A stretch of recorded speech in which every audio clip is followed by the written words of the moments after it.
É, você faz rádio de TV, né? Você gosta dessas coisas. Gosto. Foda-se. Foda-se. Foda-se o quê? Não consigo. Foda-se, tem que ser fininho. Ah, minha voz é muito máscula pra fazer isso. Ah, abraça você e sua voz Baixo. máscula. Muito homem pra fazer essa voz. Ah, se liga. Tá, nem tanto assim, mas... Você não é homem? Nem tanto assim, mas... Faço de conta, faço bem, vai. Faço de conta bem. Quê? Você é muito bobo. Gente, o Eduardo é bobo. Eu tô morrendo de sono. Ele tá indo me levar pra casa depois do último dia de aula da faculdade. Foda-se. Foda-se você!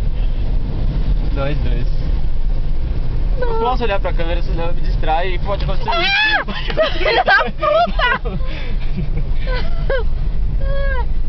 Sou gay. Seu pai.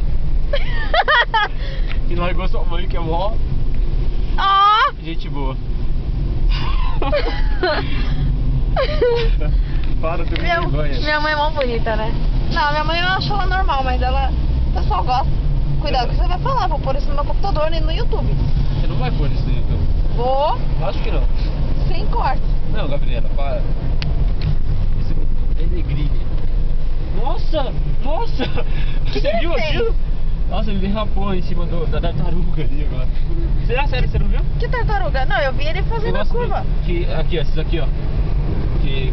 Ah, essa parada chama tartaruga? É. Oh, que bonito. Nossa, também, viu? Também sou cultura. Para, eu tenho vergonha. Tá bom, vamos filmar. Não tem muita Top, coisa. né? Já pensou se, igual aquele vídeo da fantasma na marginal lá? Não parece um fantasma, mas... A gente... Caralho, olha aquilo, olha aquilo. É brincadeira. É.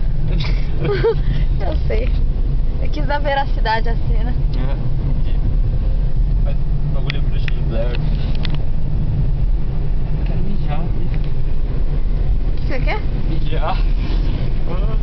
Você faz lá na portaria. Na portaria, vou mijar na portaria.